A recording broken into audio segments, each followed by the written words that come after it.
Welcome to Smart in the City, the Babel podcast where we bring together top actors in the smart city arena, sparking dialogues and interactions around the stakeholders and themes most prevalent for today's citizens and tomorrow's generations. I am your host, Tamlin Shimizu, and I hope you will enjoy this episode and gain knowledge and connections to accelerate the change for a better urban life. Smart in the City is brought to you by Babel Smart Cities. We enable processes from research and strategy development to co-creation and implementation. To learn more about us, please visit the Babel platform at babel-smartcities.eu. Welcome to another episode of Smart in the City. I am at the Urban Future Conference in Stuttgart, Germany, and enjoying engaging with lots of urban stakeholders around the most pressing topics and challenges today. So we're very grateful to be a media partner for the second year in a row also. And this allows me to bring to you the next wonderful speaker today. And without further ado, I will introduce her. Please welcome Ginny Rieden. She's the project manager, sustainability for the municipality of Varberg in Sweden. Welcome, Jenny. Thank you. Hopefully, nice to be here. Yeah, nice to have you. Hopefully, I got the names all correct. You don't have to pronounce your municipality for everyone the proper Swedish way, please. Okay, it's the municipality of Varberg. Now, yeah, and apologies if I continue to say it wrong, but now everyone knows how to properly say it. Yeah. So I want to always get a little warmed up. Since it's already warm in here, I think I'm gonna say in all the Urban Future episodes, cool down. So our warm-up question, our cool down question for today is: if your city were an animal, which animal would it be? Oh. Well, probably, let's see, some kind of a bird, because we're a windy city. We like the wind and the ocean. So probably like a seagull or something. Oh, yeah, a seagull. Yeah. Not that cool, though. But I think birds are cool, flying around. It seems like a pretty cool life, living on the ocean, flying around in the wind. So exactly. Yeah. Good answer. It's always really curious and interesting to hear everybody's explanations for why they pick the animal. So. Yeah. Imagine that. Good. So I would love to introduce you a little bit better to our listeners. Who are you? What's your background? How did you end up in your position today? Oh, that's a good question. My background. I grew up in Varberg and moved there as quickly as I could. Moved from there, I should say. Moved away to Stockholm to study at the Royal Institute of Technology. So I have a master in engineering within product development. Oh, actually. So I had a goal, and from like when I was 8, probably, and that was to work with designing and developing new cars at Volvo, in Gothenburg. Wow, yeah. So that was my goal until like my 3rd year at at school in Stockholm, and that's when I started to my interest in sustainability grew, and I had a guest lecturer who lectured about the 10 golden rules of eco-design. So that's when probably my focus and my goal shifted to work with more of the sustainability, and that's what I've been doing since, both in Stockholm, where I lived for like 12 years. But after those years, I longed to get back home. So I moved home, started working for the municipality of Varberg, and now I get to be a part of the change in the city. That's wonderful. Yeah. Back in your hometown and driving different projects. And I'm really excited to talk about the main project you've been working on. But first, maybe people don't know where Varberg is. Probably not. Can you tell them? Yeah, I can. Well, Varberg is, we could say, a middle-sized municipality on the west coast of Sweden. So we're just south of Gothenburg. And we're quite known in Sweden to be the best windsurfing spot. And Varberg is also known for for being Sweden's health resort, with a spa culture that goes like 200 years back in time. Oh, wow. Nice. Yeah. So we're by the coast, where it's always windy, as I said. A lot of new, nice beaches and stuff. Very nice. Very nice. I hope to visit sometime. I think I told you in our first call that I think I went by in the train, but didn't stop. So I'm sorry. Such a shame. I know. Next time. I actually tried windsurfing also. Do you windsurf? No. Well, it's not a good answer to give when you're from Varberg. But no, actually, I haven't tried. I tried stand-up paddling. Oh yeah, I love it. Yeah, that's usually what I do on these cold mornings when the wind hasn't started yet, or in the evenings at sunset. Oh, lovely. Oh, that sounds so nice. I love Sweden. Well, in the summer. Yeah. So you like the winter too? Well, I like the changes. I think I appreciate the summer more, but I can't say I'm a big fan of the dark months where the sun sets about 2:00 in the afternoon. Yeah, that's rough. Yeah, it's a bit challenging. Rough. Yeah. Good. So yeah, I would love to dig into the work that you're doing. It's super interesting. I understand for the last 5 years, you've been working on a big urban development project. That's right. Can you tell me about it? Yeah, it's a project. It actually started in it's 9 years ago in 2014. So it's a big urban development project. We're building a new city district in the middle of the city, where it's been the area still is industrial harbour today, some part of it. So we're moving the harbour and we're building a city district, new one, at that place. So it's really fun. It's really a big project.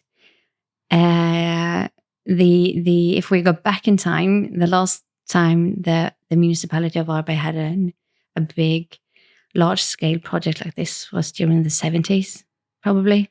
So it's fun to work on this one, and we have a lot of, challenges. We have a lot of things that our politicians had decided that we need to work with, that we also want to work with, but and it's challenging, and it's fun, and I've never enjoyed my work more. That's good to hear. Can you speak a little bit more to maybe the biggest challenges, and also some successes as well? Like, what has that whole process been like? Yeah, I think the whole project started off with a big, citizen dialogue process. We call it the white paper dialogue. That they were out on the squares. They were in school. They met the local businesses. They had a lot of different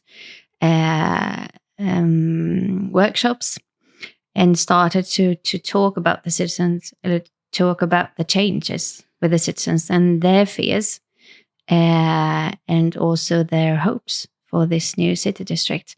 And the result of that,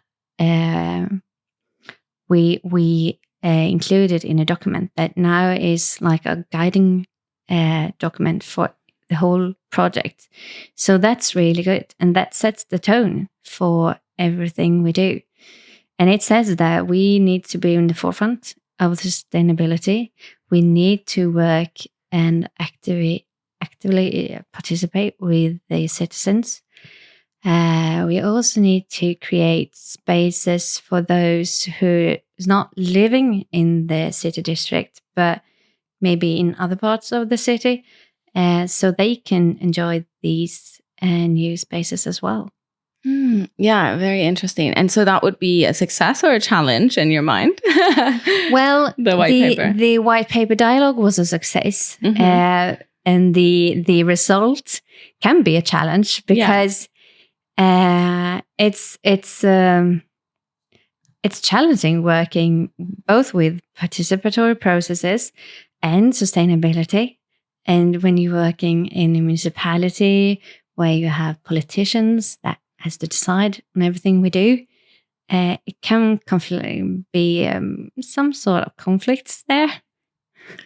Yeah, absolutely. Yeah. I hear that story a lot, obviously, from many cities, of course, this challenge. So when you're talking about sustainability, how does that play a role in this project?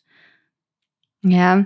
Well, the sustainability aspect, well, we have like a manual for how we're going to work with the sustainability areas. And it gives rules for us as a municipality and for the developers that are going to build there. And so that's a really good, we have had that manual for like, let me calculate in my head, 7 years now. So it was an early document and it's been with us for a long time. So that's a really good thing. But with working with sustainability, it's such a large aspect of things to do and areas. So there's a lot of things. It's like handling the climate change for once, and also planning and building that will not like affect the climate as much. And then we need more greenery, we need more public spaces, we need more like housing that's affordable and all these things. So we try to divide these things, and we try to work with different teams on different areas. But yeah, it's a big undertaking trying to incorporate it into every aspect of the project, right? Yeah. Do you have any advice, I guess, on how you can, because it obviously also sustainability is such a broad word and it means so many different things for different people, and what do you focus on? Like how do you take this massive thing and say, okay, this is the focus, this is what we have to do in this and this and this? Yeah. Do you have any advice there? Well, it's hard because, as I said, we had this first dialogue, and then we got our guidelines and the governing documents, and that says that we have to be in the forefront of sustainability and urban planning. And we were like, okay, how do we do it? When do we know that we reached that goal? We can't just sit in our office and says, okay, well, that's good enough. But so we work with something called City Lab. It's a method, Swedish, and let's say a corporation in Sweden has developed. They did a test of BREEAM communities in Sweden, but we have a lot of different rules and regulations regarding building permits and all stuff. So it didn't work. So they did a Swedish version, and they call it City Lab. And that's that one is divided into like how we work with the processes during the project, but also like focus areas. And so that's been a really good help for us to have that method and processes and get these focus areas. And we could see like, okay, we have that down, we have that down and that down. So we need now to focus on maybe, let's see, mobility. That's a big, big, big challenge for us. Yeah. In what ways? Well, as I said, we're a quite middle-sized or small city, but we have the city of Varberg, but the municipality is bigger. So we have a lot of rural areas around, and the citizens of Varberg, they have a lot of cars. We don't have that that good of a bus system for them to get into the city. So therefore, there's a lot of cars. And we also have free parking. So they can park on streets and in like parking houses, all for free. Wow. Yeah. And if we try to somehow change it up a bit, trying to restrict it more, then People get angry. People get angry, they get Yeah. worried, they get upset. Yeah. And that's a big challenge. And now we have this new city district. We're building it approximately like 50 meters from the new train station, the new bus station for the whole, like with it from the train, you can go either south to Malmö or Copenhagen, or up Gothenburg and so. So we don't want any cars in this city district. We want it to be a car-free area. Mm. But we're not really allowed to. The some other governing documents that the municipality has says that we have to like create parking spaces for a lot of cars. Oh, wow. And not just for residents, or not just for residents, for visitors, for the businesses, for the everything. And that's a space that we wanted to create something other. Maybe that could have a bigger value for more people. And also there's no thing as free parking because the municipality pays for it. Yeah. It comes with the taxes. So to say we have free parking is not really right either. Yeah, it's just the perspective of it, right? Yeah, absolutely. I want to dig in a little bit. I imagine a big project like this has many, many partners. Mm-hmm. What kind of partnerships have you all formed? And can you give me some examples? Yeah, as for once we try to work not in these silos that the municipality often is organized in, but we've created a team. We're hiring in these other people from different departments, almost like consultants. Mm-hmm. So we buy them like from each other. So we created this team, and it's really nice. But we also try to work with other companies, local companies, developers. We work with companies from Gothenburg that work with innovation. Because let's face it, we as a middle-sized municipality, we don't have all these resources and maybe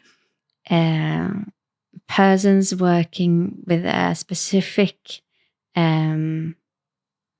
let's see, like we don't have an innovation department for once. So we need to get that knowledge from somewhere else.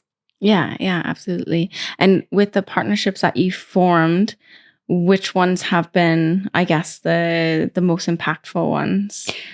Probably right now with the developers. Yeah. Because, as I said, when we look back, we did a large scale project like this during the 70s and then haven't. So we were not unsure, but we didn't feel like we had the experience enough. So we had a contest where the developers contested, and and the prize, or what do you say, if they won, they were the ones that will be able to build housing in the area, the new city district. And we did that quite early in the detailed planning process, just because we wanted their knowledge. Because if we don't have the knowledge, they do. They build all across Sweden, different projects all the time. And so involving them early. And then we have had a lot of the workshops, both on sustainability and the manual that we needed to like revitalize and step up a notch. But also in like thematic groups with building logistics and how to manage resources more sustainable. And mobility was one. So that's been really good. Good. Yeah. Very important to involve partners early on, I think is always a key learning too. And what do you think when is the project actually set to finish? Oh, that's the hardest one to answer. Well, let's say we had the city district is divided into like 5 different stages. So we're working on the first phase, the first area, and we had a detailed plan that was approved by our politicians, but then got appealed. Oh no! Yes, I know. And so at the moment we're in waiting for the verdict, and we've been waiting for 2 years soon. 2 years. Yeah. I only thought it was that slow in Germany to get these things. Yes, they're slow in Sweden as well. Well, and the thing with we involved these developers. It's 4 years ago now.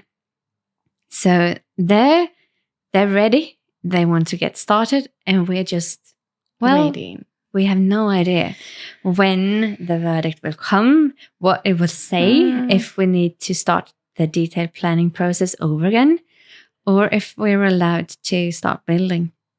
So, and that's the first of 4 different housing, let's say, not scales, but areas that we're going to build. And we're creating like over 2,500 new housings. And in the first, it's 500. Wow. Yeah. So let's say during the 2040s, somewhere, maybe. Is that a good answer? Yes. All right. It must be so hard actually to work on a project where you don't know like the timeline like at all. It changes the whole time. Yeah. We can have a presentation one day, and next day when we go to work, it's completely different and gone. Oh gosh. So, and the thing also when we have these, we have the first area now, and then we're building 2 more at the seaside, but with the rising level of the seas, that's quite a big challenge as well, because at this point where we're at the first area now, we're gonna rise the land with approximately like 1 meter, but when we come to the next area, it will probably need to be higher. Mm-hmm. So we're gonna build like a district with different like levels. Yeah. Well, yeah. Are you doing anything to mitigate the sea level rising and everything? Not within the project. Mm-hmm. We're working at the municipality level with how to manage these things, but I mean we're at the front, so it's we have like piers that go us out. We have a harbour, but so we probably could just build those 2 piers so they connect, and then but that will only help this district. It wouldn't help the others. No. Yeah. Mm-hmm. Yeah, lots of things to figure out and piece together while waiting, I guess. Yeah. Yeah, Waiting for a long time. Okay, so yeah, that's really hard. But what do you think? What would you, when doing a project like this, what would be the biggest piece of advice that you might give to others doing similar projects? Oh, It's a hard one.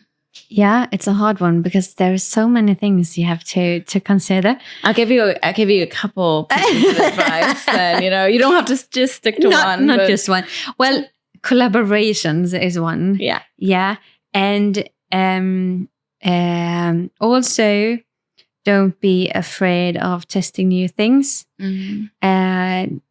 We have a good leader in our municipality, and he usually says that we succeed or we learn. Yeah. So, and that, I mean, if we don't test and if we don't do it, we won't get to these goals we have of a more sustainable municipality, city, word. So testing. Yeah, have the courage as well to do it. Yeah, absolutely. And for that to work, you also need to feel like safe in the environment you work in. Yeah. I think that's the challenge for many, right? Like some people are very lucky in their municipalities, and then it's kind of a luck of the draw in some cases where if you feel, and it's incredible what you can see municipalities do when the people, the politicians are on the same page as the other people too. Absolutely. Working in the municipality. So yes, good. So I wanted to give you the chance for an open floor. I always give an open floor in case you didn't get the chance to talk about something that you're really passionate about, that you really want everyone to know about. Would you like to take the open floor? Yeah, I do. Let me just think about what I will use it for. Well, I think we're here today to be on stage to talk about participatory processes and how we work with these things and with different focus groups, and how it can be a real challenge. But the main thing that I touched on it a bit in the beginning, but the main thing for us has been that when we do have these processes, the result of them, we have to do something with these. And it can go into governing documents. And that's what we've done with 3 of our large scale dialogues. But it can also be smaller scale. And then you need to, like, if you're going to have a dialogue or participation process, you need to know that if the result shows it, you have to change how you thought before. Maybe you had some plans, maybe you had some designing and stuff, but you need to be able to go back on those. And that's a key learning for us as well. Yeah, so take the results and actually use them, and be willing to scrap everything if the results say something else. Exactly. We designed a viewing point on the top of a housing for parking, and we had a design, and then we started to work with a class in school, and it ended up with us throwing away our design and going completely on theirs.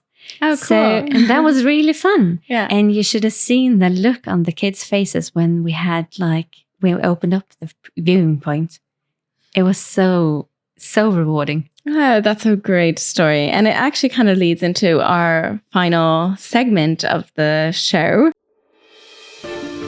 Inspire us just a little bit with a story, a quote, or anything that has inspired you recently. So I think your last story was already a little bit inspiring, but I wonder if you can find something else to inspire us with a story, a quote, anything that has inspired you recently. Well, if we take it really recently, like a couple of hours ago, we were at the opening act here at the Urban Future Conference, and we were listening to Fabienne. Firstly, we watched her movie, and I got tears in my eyes. A movie about women in leadership roles.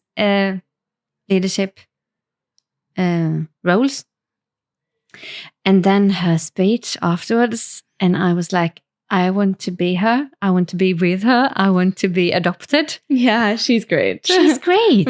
I feel like that gave me so much energy and so much like, okay, we're going to do it. Just work. Yeah. Work. Yeah. And also support each other, because we maybe we need it, women to women, but the support system, it's really important.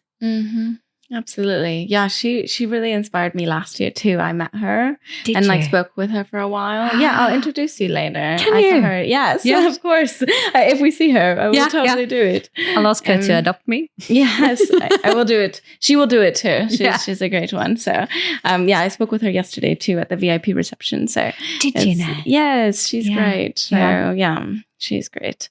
Then our final question is the question that we ask every single guest. And it is, to you, what is a smart city? A smart city is a city that includes and involves different stakeholders to be a part of the change or development. But it's also a city that has memory. The people might forget, but the city needs to remember their history. I love that. I've never gotten that answer before. This is why I love asking this question. I've done, 40 plus episodes and no one's ever said memory. So I love it. Yeah, very good. Thank you so much. Oh, thank you. So, yes, if you missed Urban Future Conference this year, make sure to check it out next year in Rotterdam, to all the listeners. And I want to thank you, Jenny, so much for such a great look into your work, into what you've been doing for the past 5 years, and all your inspiration also. And just thank you so much for joining me. Thank you for having me. Absolutely. Anytime. And to all of our listeners, don't forget you can always create a free account on babel-smartcities.eu. You can find out more about smart city projects, implementations, use cases, etc. So thank you very much. Thank you all for listening. I'll see you at the next stop on the journey to a better urban life.